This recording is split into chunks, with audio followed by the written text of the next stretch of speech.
नमस्कार साथियों, मैं Neha Sharma gold medallist NV Sanskrit classes में आपका हार्दिक स्वागत करती हूँ। आज हमारा जो टॉपिक चलेगा वो कारक प्रकरण और उसमें भी द्वितीय विभक्ति। पिछले क्लास में हम देख चुके थे, हम पूरा नहीं कर पाए थे उसको, मतलब कि 2-3 सूत्र हम देखे थे, लेकिन अब उसमें जो अब चौथा सूत्र चलेगा वो आपका अकथितम च, यानी ये सूत्र में द्विकर्मक 16 धातुएं होती है जो द्विकर्मक होती है। उसमें जो मुख्य क्रम के साथ साथ एक गौण क्रम भी होता है, लेकिन मुख्य क्रम हम प्रश्न करेंगे क्या, किसको, कैसे, इसका जो उत्तर आएगा वह तो होगा मुख्य क्रम, और उस उत्तर के अलावा जो बचेगा वो आपका गौण क्रम होगा। लेकिन उससे पहले यह है कि अगर मुख्य क्रम होगा तो ही गौण क्रम होगा, और गौण क्रम अकेला संभव नहीं है, यानी मुख्य क्रम के साथ ही गौण क्रम आएगा। अगर मुख्य क्रम नहीं आएगा तो फिर वहाँ आपका जो द्वितीय विभक्ति का जो सूत्र है अकथितम च, ये काम नहीं करेगा, बल्कि अपादान आदि जो शेष सूत्र है वो ही काम करेंगे। ठीक है।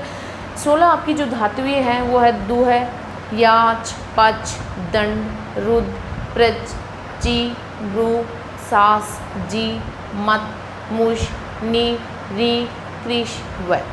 ये 16 धातुएं ये आपको बिल्कुल कंठस्थ होनी चाहिए। अगर कंठस्थ होगी तो आपकी आगे की जो प्रोग्रेस है करोगे आप वो कर पाओगे, और आपको मतलब कि जो ग्रामर है ये तो आपको मतलब कि अंगुलियों पे होनी चाहिए, और अंगुलियों पे होगी तो ही आप अच्छा परफॉर्मेंस कर पाओगे। तो चलो हम स्लाइड की तरफ चलते हैं।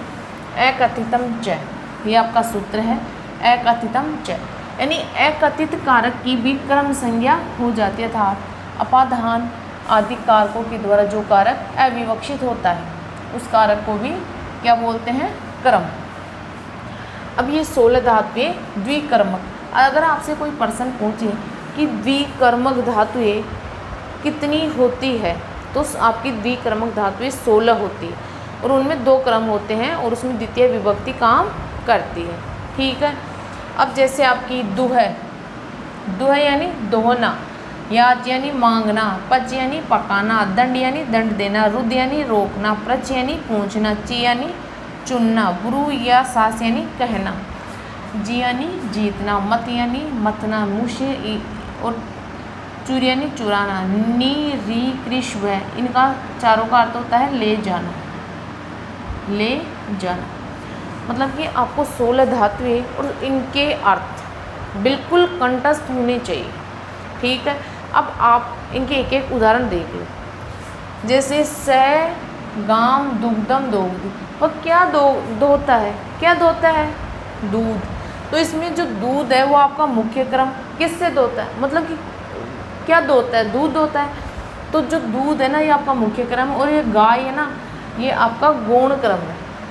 भगवान बलि में याचते वसुधाम, बलि भगवान बलि से क्या मांगता है, क्या मांगता है, वसुधाम, पृथ्वी।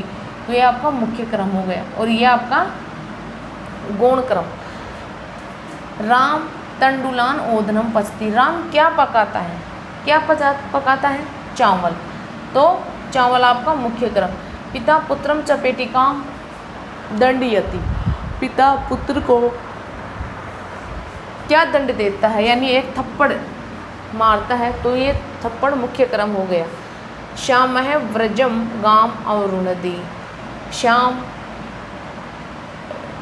तारबंदी से गायों को रोकता है, किससे रोकता है, तारबंदी से, तो आपका मुख्य क्रम। मोहन अध्यापकम प्रश्नम पृच्छति, मोहन क्या पूछता है, प्रश्न पूछता है, ये आपका मुख्य क्रम। रमा लताम पुष्पम अवचिनोति, रमा लताओं से क्या चुनती है, तो पुष्प चुनती है, तो पुष्प इसमें मुख्य क्रम। कृष्ण मात्रम सत्यम, यानी कृष्ण माता से क्या बोलता है, सत्य बोलता है, तो सत्यम इसमें मुख्य क्रम हो गया। फिर आपका अर्जुन है शिवम सतम जयति, अर्जुन शिव से क्या जीतता है, 100 रुपये जीतता है, तो सतम इसमें मुख्य क्रम हो गया। देव शीर निधि सुदाम मतनाति, देव शीर निधि से क्या मतता है, यानी सुधा, अमृत, तो अमृत इसमें मुख्य क्रम हो गया। मुश यानी विक्रम देवदत्ता शतम उष्णति, कितने चुराता है? शतम 100 रुपये। और देवदत्त है ग्रामम अजाम नयति हरति कृषति वहति वा, यानी देवदत्त गांव में किसको ले जाता है? अजाम बकरियों को ले जाता है। नयति हरति कृषति वहति, इन चारों का अर्थ ले जाना ही होता है, इसलिए मैंने एक ही उदाहरण में ये चारों दे दिए। ठीक है, यहाँ तक बात समझ में आ रही है? अगर नहीं आ रही है तो मुझे कमेंट बॉक्स में ज़रूर बताएं।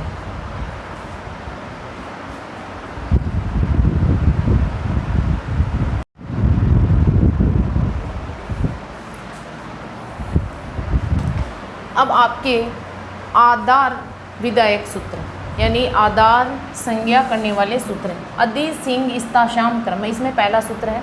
तो ये सूत्र क्या कहता है कि यानी अदि उपसर्ग पूर्वक सिंह इस्ता और आश धातु के आधार की क्या होती है? आपके क्रम संज्ञा होती है। इसके रूप चलेंगे आपके सेते सयाते सेरते, इसके चलेंगे तिष्ठति तिष्ठतः तिष्ठन्ति, और इसके चलेंगे आस्ते आसाते आस्ते। तो इनकी वृत्ति है अदि पूर्वाणाम एशाम आधार क्रम संज्ञा शात, अदि पूर्वाणाम एशाम आधार क्रम शात, ये इसकी वृत्ति है। जैसे मैं इसका आपको उदाहरण दूं, जैसे हरि बैकुंठम अधिसेते सयाते सेरते। कृष्ण है खटवा मदिशते, कृष्ण खाट के ऊपर सोता है। कृष्ण है बैकुंठम अधितिष्ठति, कृष्ण बैकुंठ में बैठते हैं। फिर आपका छठा सूत्र है अभिनि विसर्जय, यानी अभि और नि उपसर्ग पूर्वक विस धातु के आधार की क्रम संज्ञा होती है।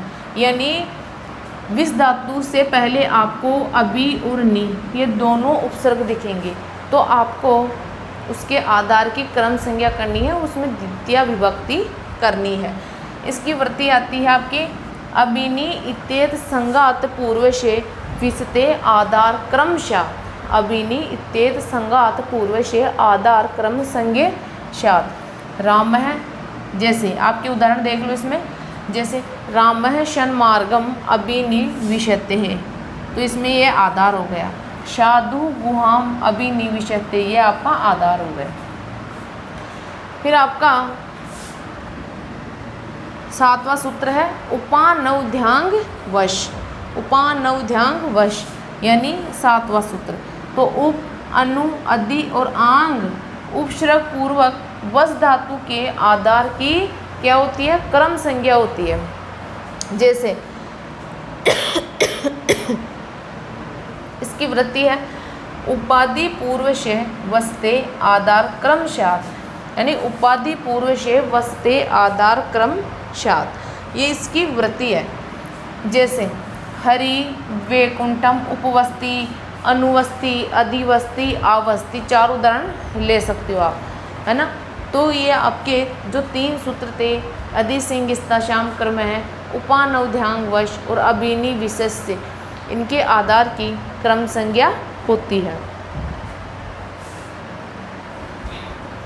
ये चीज़ यहाँ तक आपको अच्छे से समझ में आ रही होगी, ऐसी मैं आशा करती हूँ। और अगर फिर भी कोई दिक्कत हो तो आप मुझे कमेंट बॉक्स में ज़रूर बताएं।